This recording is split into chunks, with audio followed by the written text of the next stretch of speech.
So, we're going to be looking at Kunu Lama Rinpoche, his text, A Jewel Lamp, A Praise of Bodhicitta. And it's 356 verses, but I only printed out the first 98 because I doubt we'll even get that far. So, you just have to come back for next year's retreat, and probably the year after that and the year after that too. But we'll do one at a time. So I thought I'd give you a little bit of biography about Kunu Lama Rinpoche, because the development of who he was is quite an unusual person, and this text was written in an unusual way. So he was. His name is Kunu Lama Rinpoche Tenzin Gyaltsen, and Kunu is from Kanu. Those of you who've been to India, Kanu is one of the Himalaya areas that is to the east of Dharamsala. You have Lahul, Spiti, Mandi, Kanu. So Kunu came from Kanu. Okay, so he was born there. He was an Indian citizen, not a Tibetan. So he was born in 1894 or 95 in Kanu, and the Buddhism in Kanu is influenced. It's Tibetan Buddhism, but it's also influenced by the various religions in India as well. That whole area. Some of you may have been to Ladakh or, any of the Himalaya area.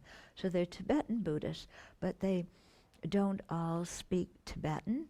They may speak their own individual dialect, and their culture is certainly influenced by Tibetan culture, but also, is influenced by Indian culture. Okay, he was also called Negi Lama, because Negi is one of the castes or the clan names used by almost all of the Kanaris. It's like you may have noticed the Sherpas who live in the Himalaya area. Their last name is all Lama. Okay, and the Kanaris, most of their last name is Negi, and and so on for a lot of these areas. Okay, so he began his education at age 7 with his uncle, and so as is the usual thing, he started memorizing texts, and his family was traditionally Drukpa Khargyu, and so he went to a Drukpa Khargyu monastery in Lipa, which was one area of Kanu, and then they studied there. And then in 1913, when he was 19 years old, he went to Rumtek Monastery in Sikkim. So this is the Rumtek that is now in dispute between the two Karmapas. And in Rumtek, he studied grammar and poetry. Yeah. Now usually, it didn't say whether he ordained as a young monk, or not, or whether he was just a lay person then, because he was a lay lama, yeah. So I don't know if he ordained when he was young. I mean, he very well might have, because he was in these monasteries, but he studied grammar and poetry. Okay, so when you talk about the 6 perfections, the 6 far-reaching practices, the one about wisdom isn't just the wisdom realizing emptiness. It also includes the wisdom of the 5 arts or the 5 sciences, which traditionally in Indian culture, let's see, grammar, poetry, logic, what else? Huh? Astrology may be one, and medicine, yeah. Okay, so they really emphasize grammar and poetry, and it's interesting because in Tibet itself, not many monks knew how to write properly. They could all read great, but they couldn't write or spell because in the monasteries they didn't want the young monks to learn how to write or spell well, because then they would have to go to work in the government. writing things. Yeah, and they wanted them to stay in the monastery. Yeah, so it's very interesting because, Tibetan language, there's many silent letters. It's a very difficult language to spell. And here are these people who are highly educated, but they can't spell their own language, because of this. Yeah. Anyway, so he studied grammar and poetry, and then in 1916 or 17, then he went to Tibet, and he first went to Tashi Lungpo monastery. That's in Shigatse. That's where the Pension Lama was located. And then he went on to Lhasa. But there he didn't study, again, the traditional topics for a monk's education at the large monasteries or tantric colleges, but he studied advanced grammar, poetry, and composition. Okay. He returned to Shigatse later on at the request of the Panchen Lama to teach, poetry, grammar, composition to the Tibetan aristocracy there. So this is in old Tibet,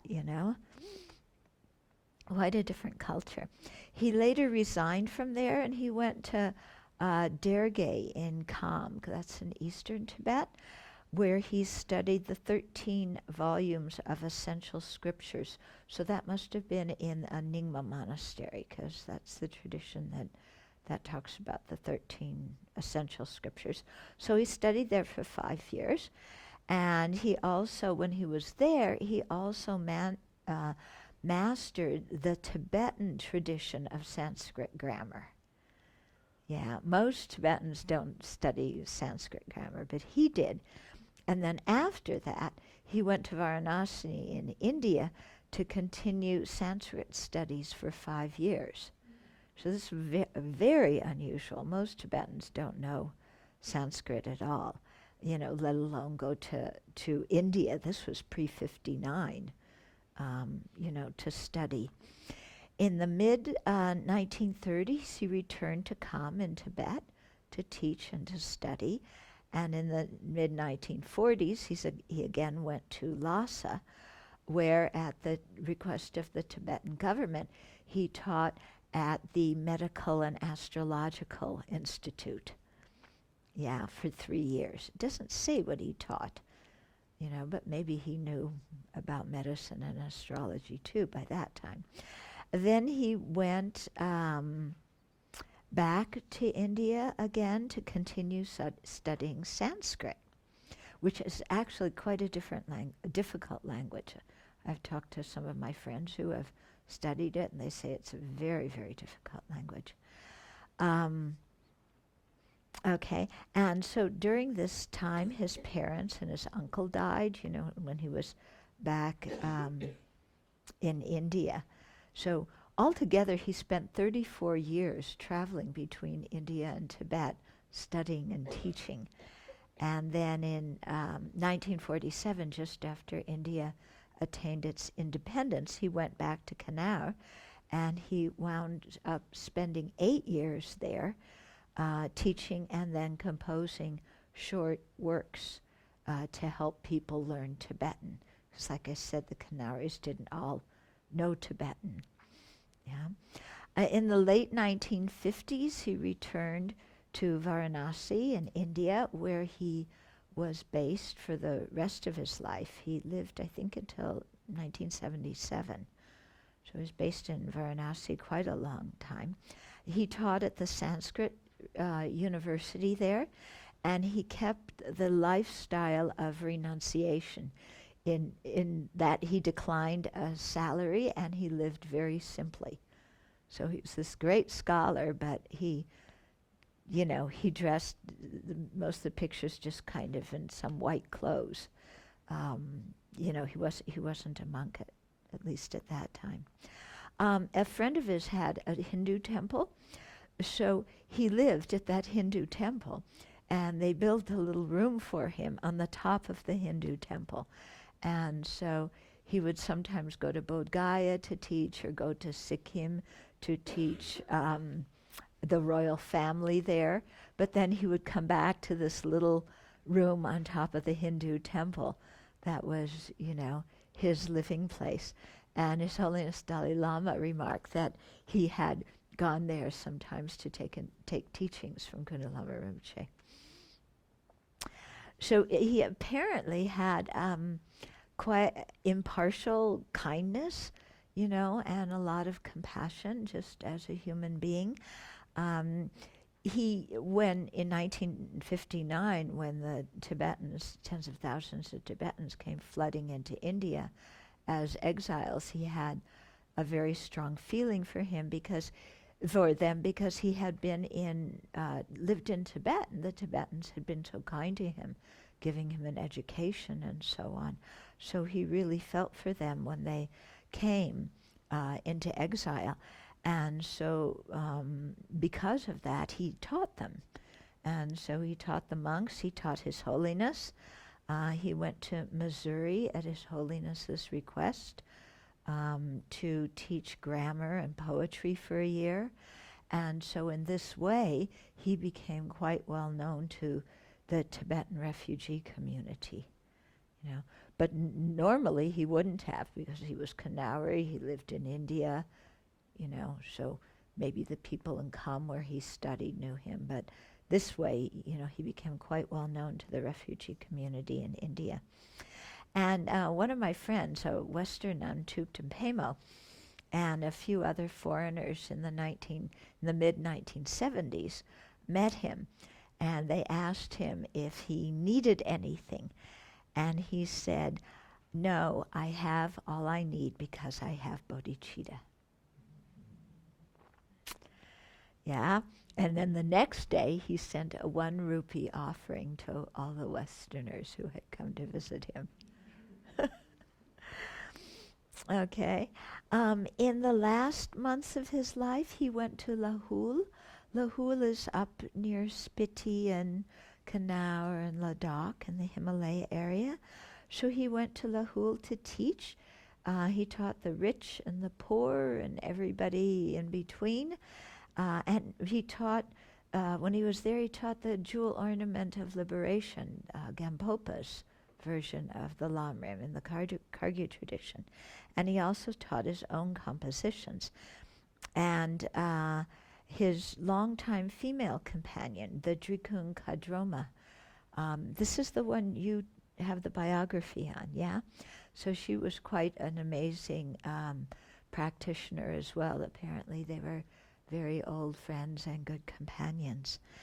And then on February 10th, 1977, when he was teaching the wisdom chapter of the jewel ornament, he suddenly died, I guess, in the middle of the teaching.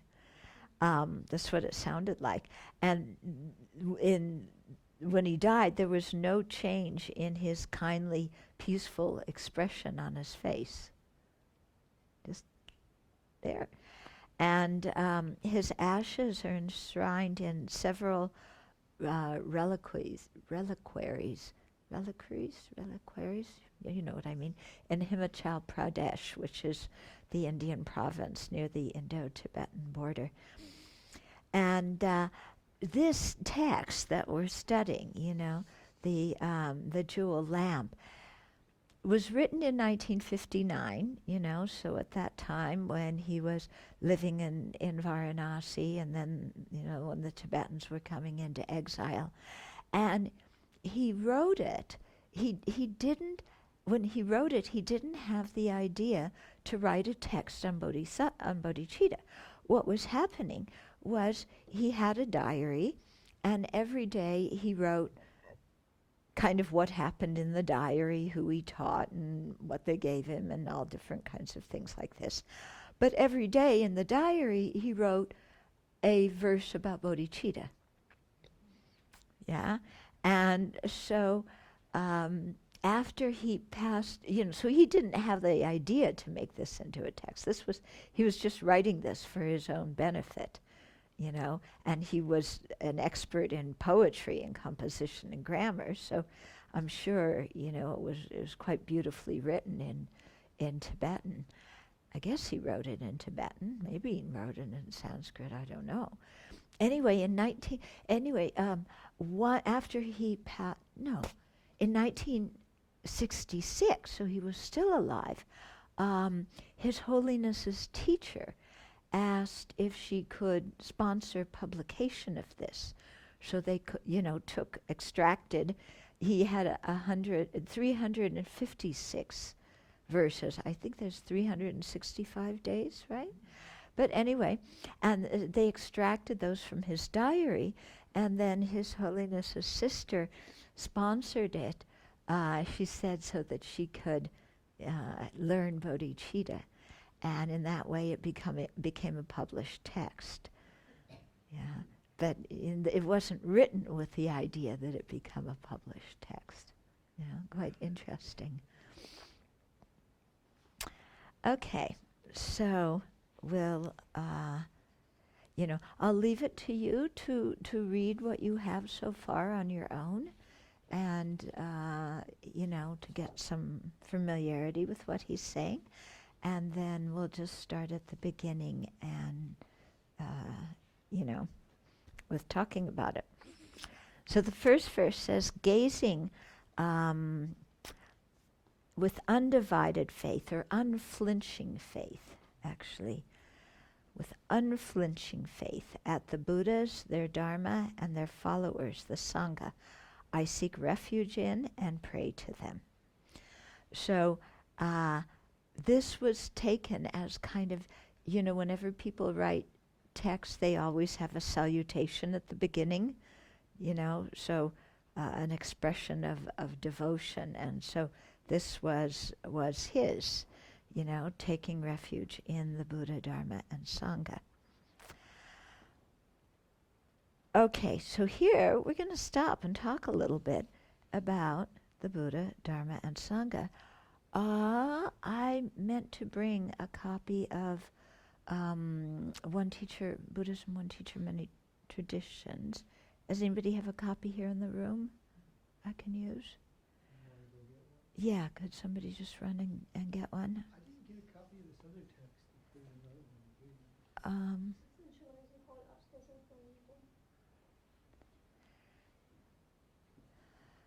Okay, so he's running to get that. Yeah, so he's taking refuge in the Three Jewels and also praying to them, meaning probably making requests, kind of requesting their inspiration, as he had the idea to every day write a verse about bodhicitta. So asking for the inspiration from the Three Jewels to go and do this. So in our refuge guidelines, one of the guidelines is to do everything by relying on the Buddha, Dharma, and Sangha. So this is what he's doing. He's starting this project, and so he starts it by taking refuge and making a request for their inspiration. Okay. So, well, I'll just keep reading and then we'll go back to the first one. So the second verse says, the Lord who seeks to help. Oh, he's back already. We'll read the second verse later.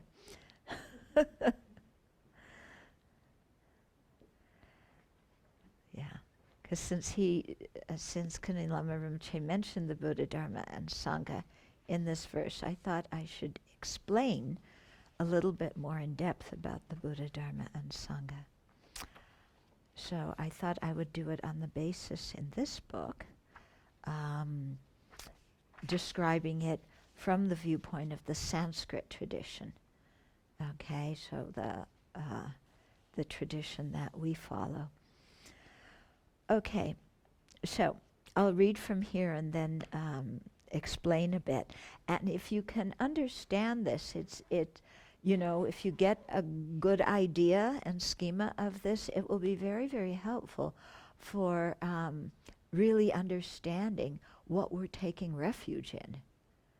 Yeah, and then when you hear further discussion and teachings on what are the Buddha, Dharma, and Sangha, and what are the practices that we want to engage in to become them, then you'll know how it all fits together. Okay, so each of the three jewels has an ultimate and a conventional aspect, okay, that encompass, that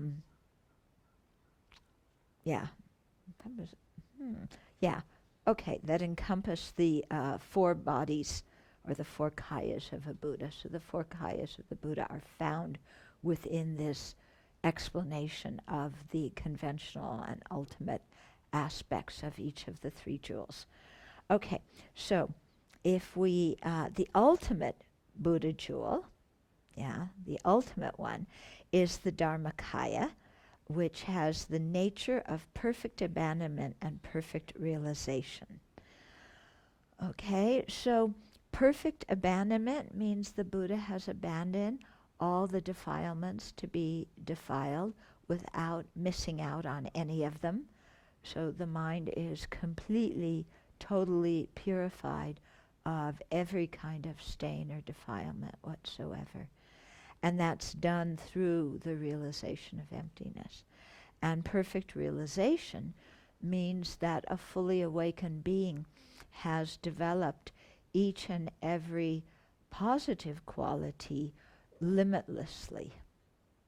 Okay? So every positive quality that we can even imagine, and also the ones that we can't even imagine, have been developed to their utmost capacity. Okay? So it's two traits, and you find this a lot. When you study the teaching, perfect abandonment, perfect realization. Abandoning everything to be abandoned, actualizing everything to be actualized. Okay? So that's the ultimate Buddha jewel.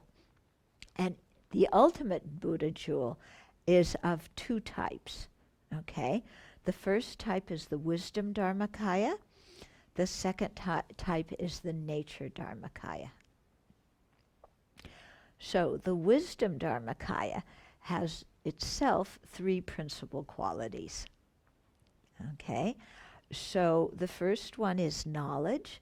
So due to their omniscient knowledge, Buddhas effortlessly and perfectly understand the entire variety of phenomena, including the dispositions and capabilities of sentient beings. Okay? So due to their knowledge, they have perfect understanding of everything. Ultimate truths, conventional truths, the disposition of each and every sentient being. And this kind of knowledge is very valuable, because if you want to benefit sentient beings, if you know something about their previous karma, you know their tendencies and interests, then you can really fine-tune how you benefit them. Otherwise, the rest of us, we want to benefit sentient beings, but we're kind of, walking in the dark, aren't we? Because, we don't know people's karma. We don't know kind of what tendencies and potentials there are there. All we have are our own projections about them. Okay? And then the second quality is, the second and third quality is due to their compassionate love, and third quality due to their abilities. Then without any hesitation or self-doubt, they teach the appropriate paths according to the different inclinations of sentient beings. Okay, so Buddhas have the knowledge, or the wisdom to know everything and to know sentient beings' abilities and so on. Then they have the compassion that moves them to teach, because you can have a lot of knowledge and not have any compassion, and then all your knowledge stays to yourself and nobody benefits from it.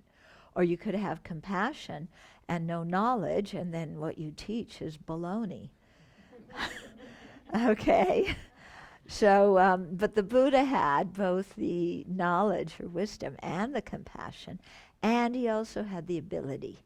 the third quality. So he had the ability, to really teach, the ability or the power or, the skill to really teach and guide sentient beings appropriately. And then the second aspect of the ultimate Buddha jewel is the nature Dharmakaya, and that is unconditioned and free from arising and disintegration. So the wisdom Dharmakaya, the first aspect, is a conditioned phenomena. It's impermanent. It rises and ceases.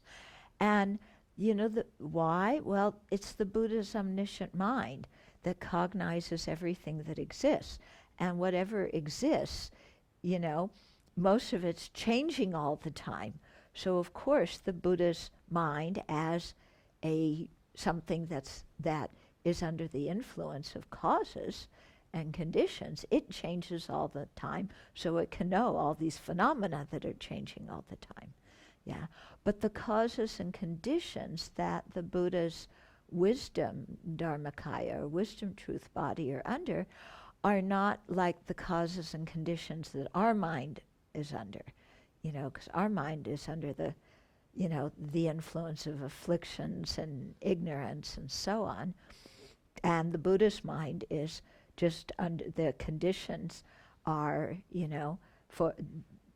he's removed all the ignorance, so there's nothing to make him ignorant. The mind automatically reflects and perceives all things that exist. Okay? And when you hear this, to realize that this is the potential of our own mind.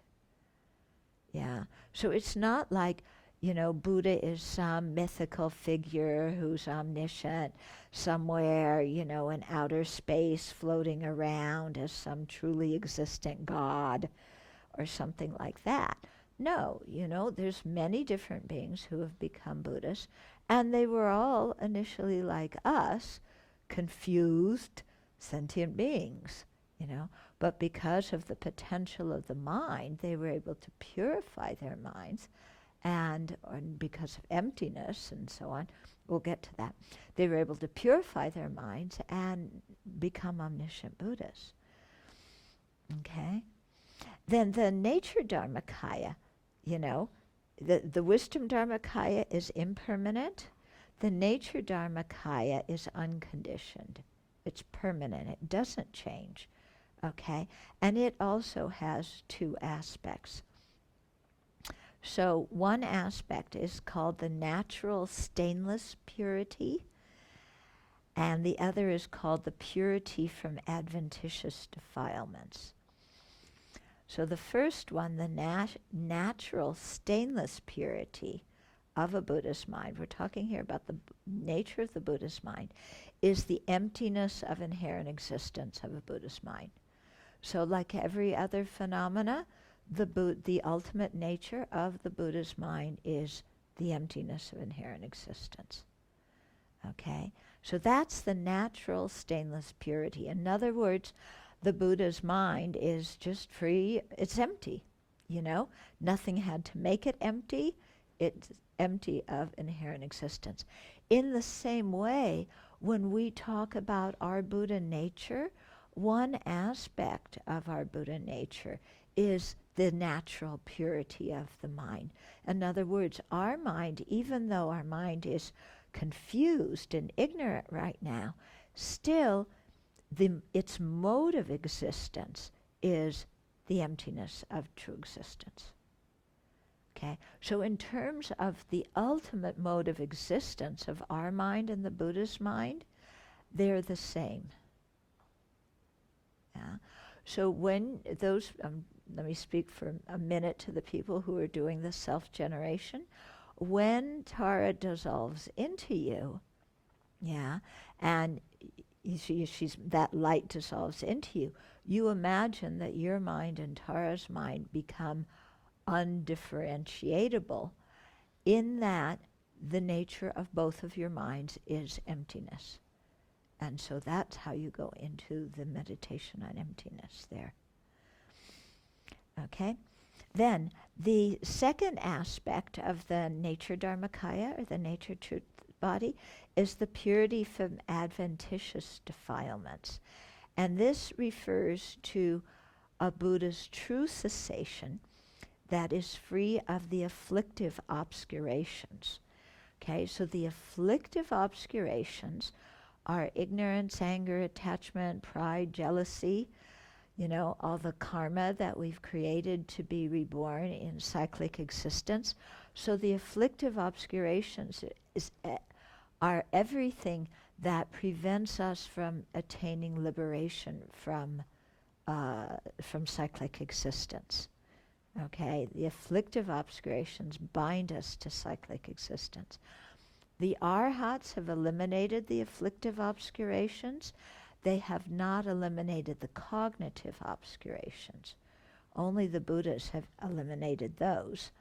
And the cognitive obscurations hinder the knowledge of all phenomena, and they hinder our effortlessly working for the welfare of all sentient beings.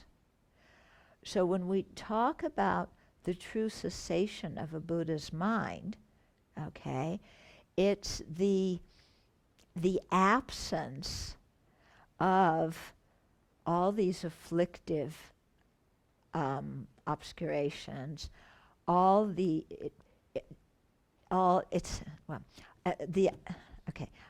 afflictive obscurations, all the cognitive obscurations have been ceased.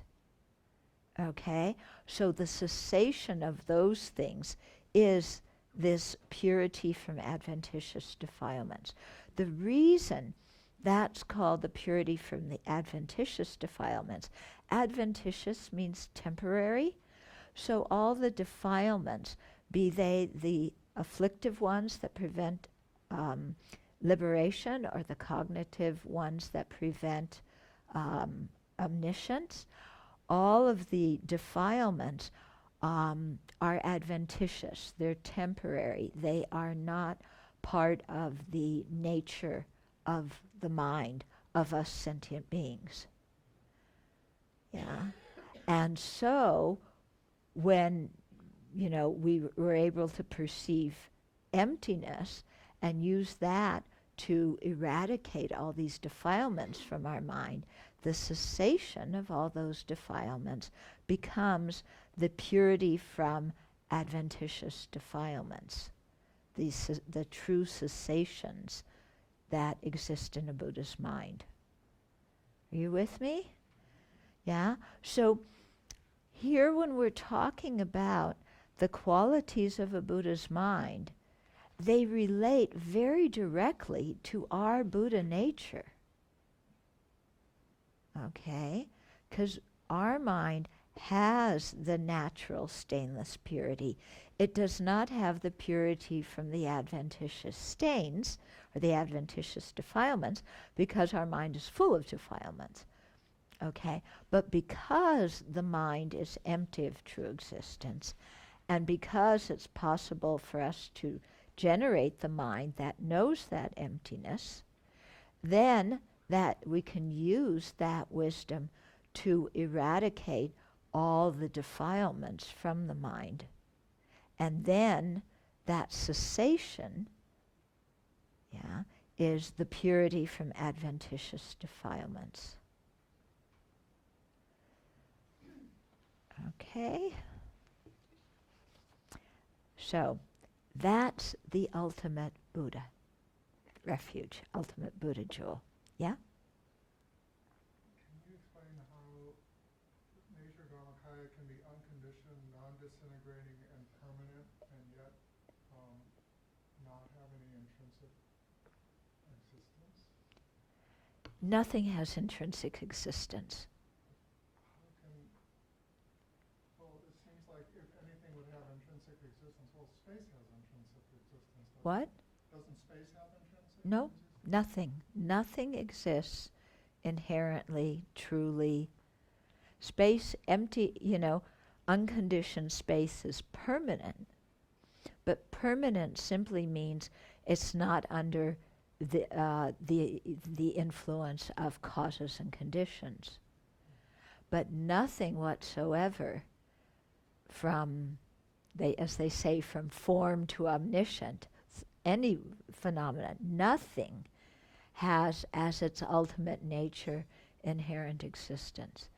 Inherent existence does not exist. I guess then what is inherent existence if it's not unconditioned, non-disintegrating, permanent phenomena? Inherent existence doesn't exist. I'm asking you what it is if it's not that. Well, I can't say what it is because it doesn't exist. You see, you can only say what something is if it's an existent phenomena. So I can say, I can tell you space is permanent, and I can tell you space is empty because space exists. But I can't tell you what. It's like if I ask you, please tell me what weapons of mass destruction in Iraq look like. There aren't any. How are you going to tell me what they look like? Please tell me what a turtle's mustache looks like. Yeah? We can all visualize these things. Yeah? A turtle's mustache, a rabbit's horn. Yeah, the child of a barren woman is another one they use. But none of these things exist. So you can't really say much about them because they're fantasy objects. Okay?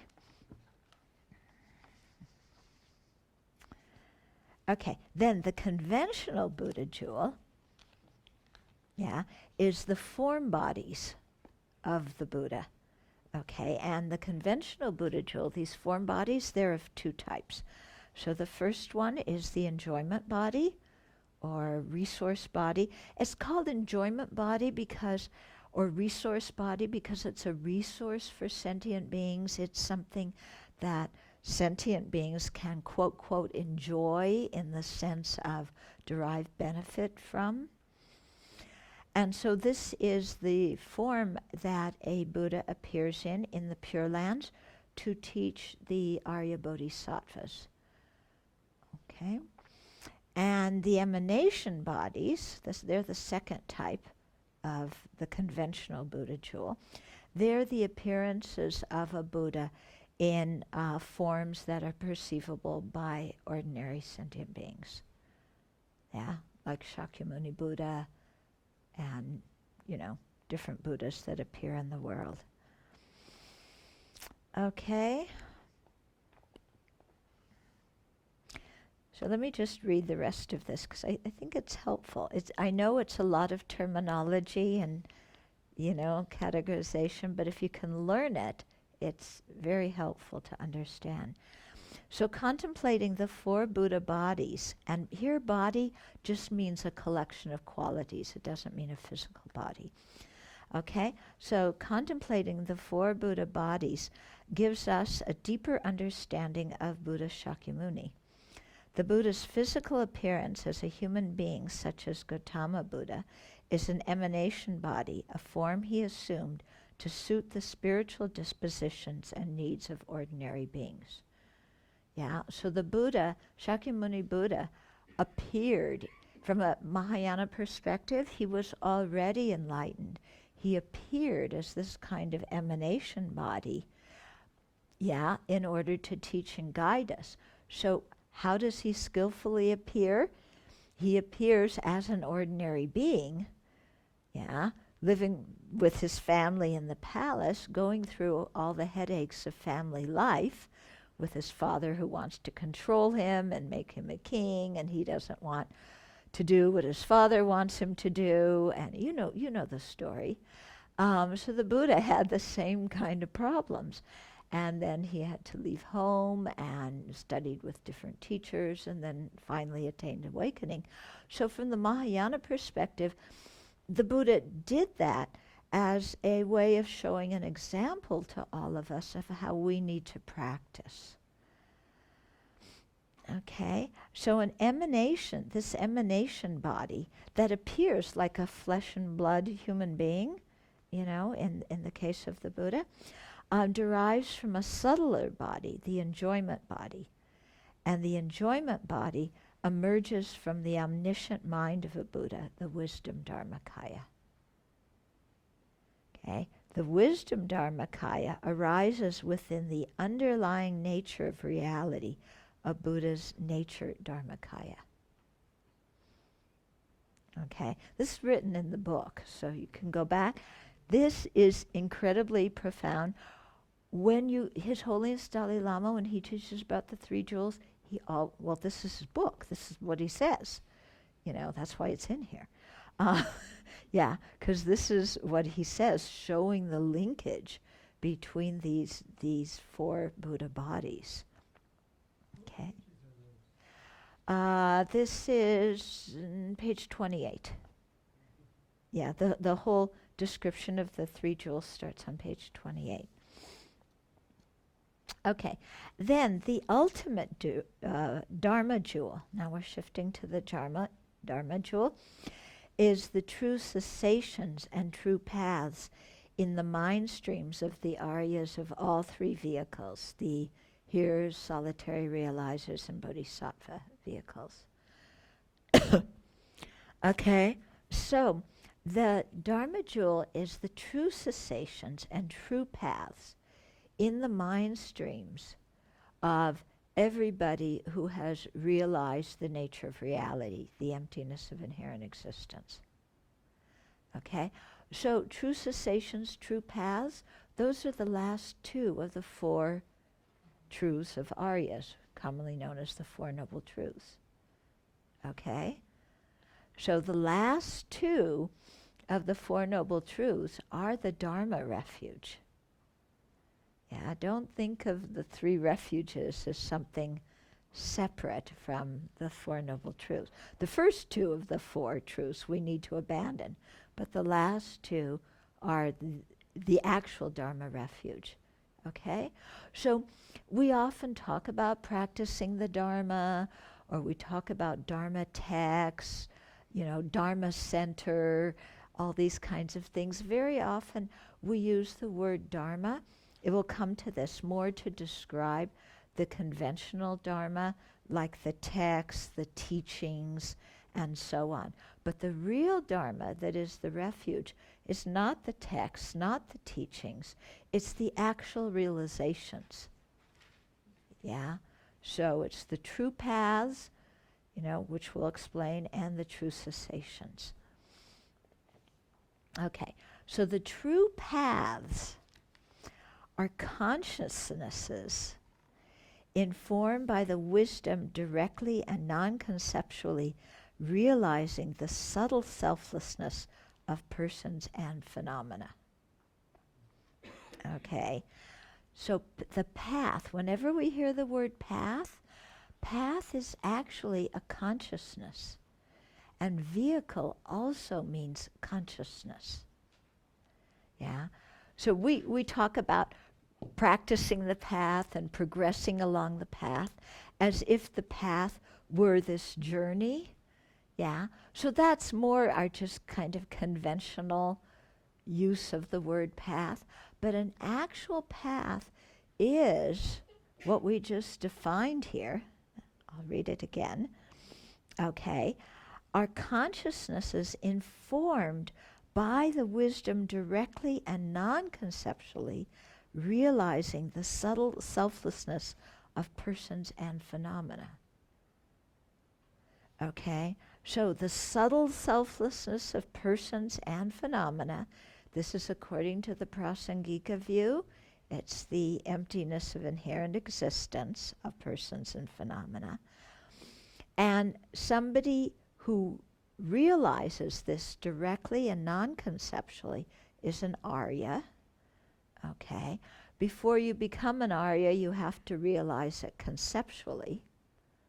Yeah, because you have to understand, have an inference of it before going non-conceptual.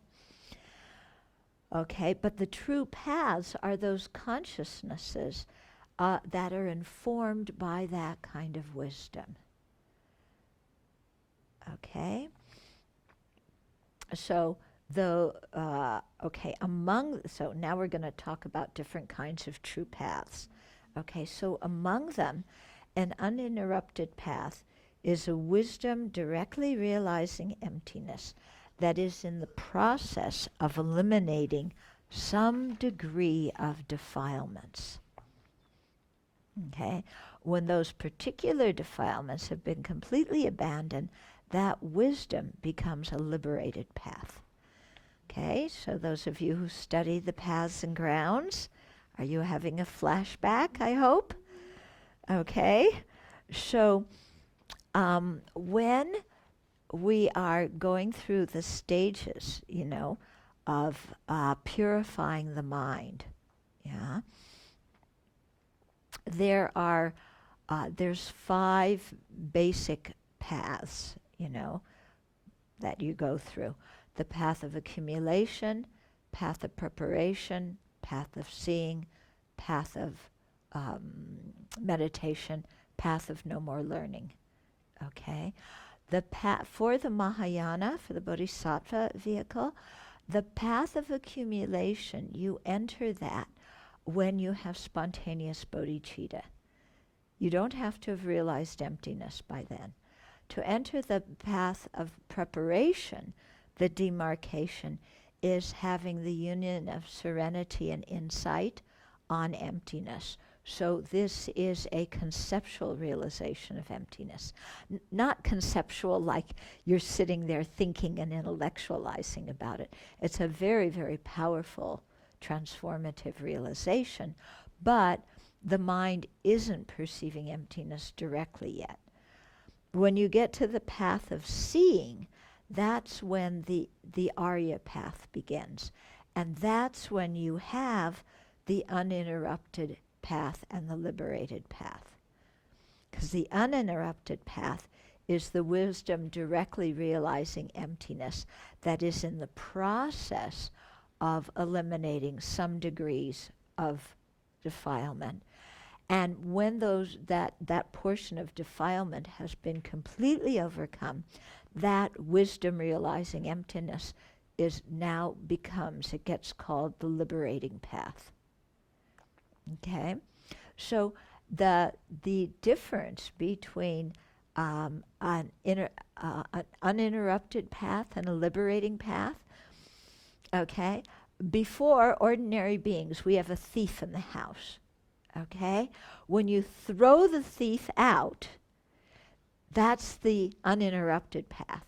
When you lock the door so he can't get back in again, that's the liberated path. Okay?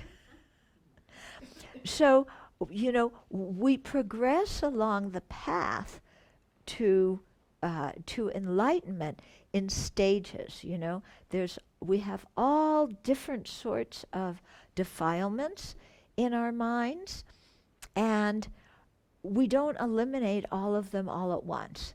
It's not like, poof, in one instant, everything's gone. Yeah? It's more like washing a cloth, okay? When you wash a cloth, you first get out the really gross dirt. Then you wash it again, and you get out more subtle dirt, and again, and again, and again, okay? Until finally it's completely clean, yeah? So it's the same way with cleansing the mind. It's done in stages. So there's different portions of the defilements that get eliminated, on each of the stages as you go through, yeah? And so the grossest defilements are the ones that are eliminated first, and then the subtlest ones are eliminated last, because they're like the very subtle stain in some cloth. So it takes, a lot more oomph to get them out. Okay? Okay. Then the true cessations, which is the other aspect of the ultimate Dharma jewel, okay, is the purified aspect of the emptiness of a mind that has abandoned a particular degree of obscuration. This is difficult to understand. So our mind is covered with obscurations. When a particular portion of those obscurations have been eliminated by an uninterrupted path, and then a liberating path, then the emptiness of that mind also gets purified, so to speak. Although the emptiness, of that mind was never really polluted, the mind itself was polluted. Yeah. So because the mind is the conventional thing. Yeah. So you take your ignorant mind. Yeah. The nature of our ignorant mind is empty of inherent existence. Yeah. That emptiness isn't really polluted because emptiness can never be polluted. Yeah, it's the nature of existence, so it's never polluted. But that happens to be the nature of a mind that's ignorant and gets angry and, our whole trip. So when the mind is purified, that emptiness is kind of purified in the sense that it becomes then the emptiness of a purified mind instead of the emptiness of a defiled mind. Okay? So that emptiness of the purified mind is the true cessations. And that is the ultimate Dharma jewel. So when we say, that, when we study about refuge, that the Dharma jewel is the real refuge, what that means is that when we can actualize the true paths and the true cessations in our mind becomes the Dharma jewel. Our mind becomes the object of refuge.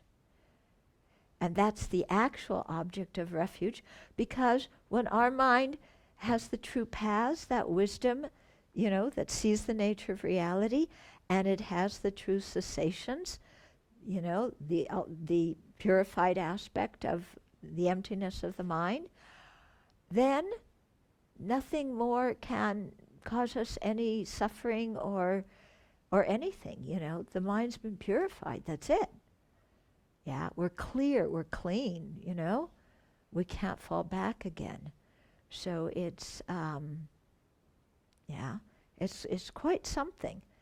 And we see here how the Dharma jewel, being the actual object of refuge, is related to emptiness. Yeah, which is important, because when we usually start out taking refuge, we start out taking refuge in the Buddha, Dharma, and Sangha that are external to us. We call that the causal Dharma causal refuge, causal Buddha refuge, causal Dharma refuge, causal Sangha refuge. They're the Buddhas, Dharma, and Sangha that already exist. We take refuge in them, and they guide us so that our mind gets transformed and we become the Dharma jewel, and then the Sangha jewel, and then the Buddha jewel.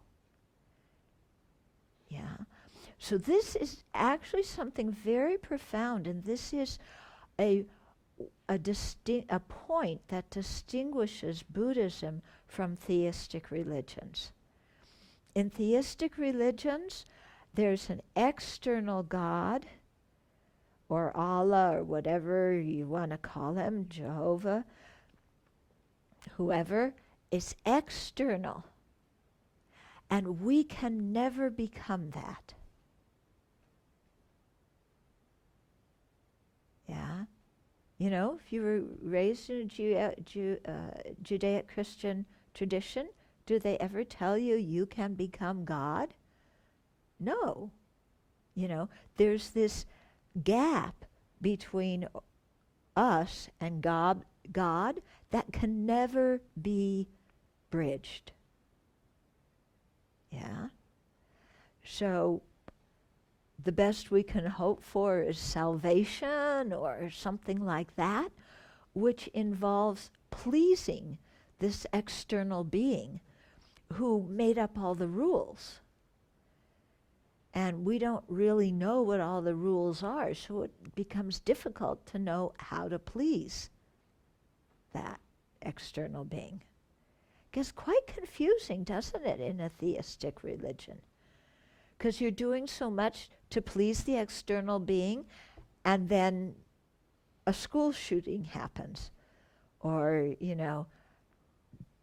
who knows what goes on. Yeah. So it's quite different.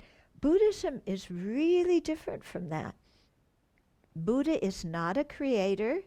He didn't create the world, didn't create the law of karma, didn't create anything, didn't create us.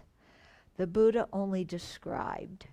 And he described how to free the mind from obscurations, how to attain, how to become the ultimate refuge, the ultimate Buddha, Dharma, and Sangha. Okay?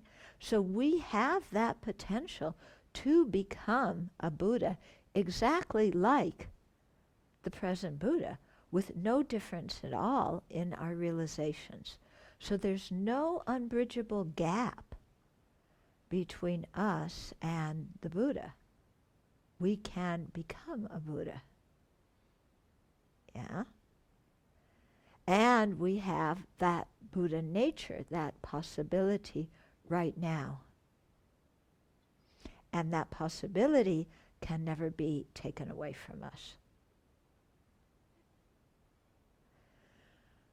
Okay? So this is worth paying attention to, don't you think? Yeah.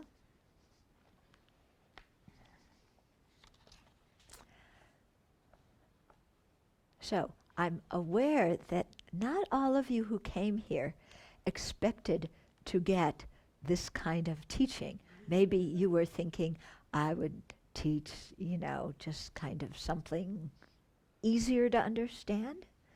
Yeah? But if you don't hear these kinds of things and you only hear easy teachings, then you're never challenged and you never really can get deep in your practice. Yeah. His Holiness says it's like an old, if we only want the easy teachings we can understand, it's like an old man with no teeth. He only eats the soft food and spits out everything else. Okay? So he always says we shouldn't be like that. And if you go to His Holiness's teachings, he's quite remarkable how he teaches. He will weave in and out, between stuff like this that is very difficult to understand if you haven't heard it before and thought about it before. He'll go into that, and then he'll come out and he'll crack a joke and tell a story about some ordinary person he met and, something he learned. And then he'll weave back into the deep philosophy. And then he'll come out again, And he doesn't expect us as, he's teaching to this big audience of people of all different kinds of abilities and levels.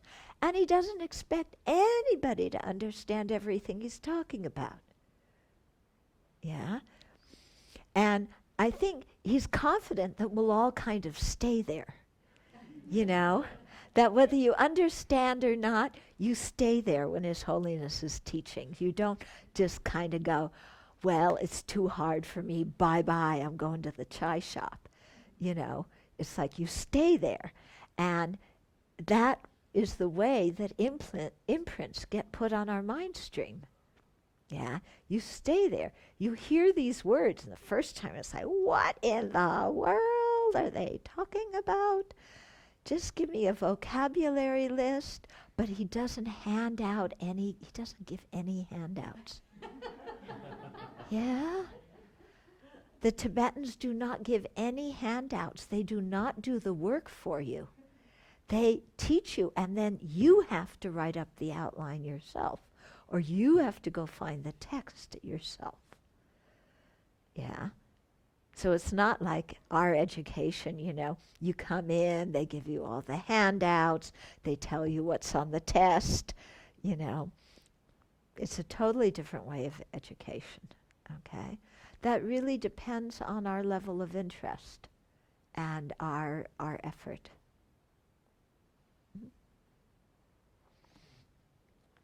Okay, let's continue here. Okay, the conventional Dharma jewel refers to the transmitted Dharma, the 84,000 teachings, the 12 branches of scriptures, or sometimes it's talked about the 9 branches of scripture. Okay, so these are the Buddha's word taught from his own experience with compassion and skill. So that's the transmitted Dharma. Yeah, that is the conventional Dharma refuge, the Dharma jewel. Yeah, sometimes you'll hear talk about the transmitted Dharma and the realized Dharma, or sometimes instead of transmitted Dharma, they'll say scriptural Dharma and realized Dharma. So the scriptural or transmitted Dharma, that's the texts and the teachings that are the Buddha's word. And the realizational Dharma are the realizations within the mind stream, the true paths and the true cessations. Okay, you'll hear these terms a lot, so it's good to understand what they mean. Then the ultimate Sangha jewel is the knowledge or true paths and liberation or true cessations in the mind stream of an Arya. Okay, so true cessations and true paths are both the ultimate Dharma jewel and the ultimate Sangha jewel.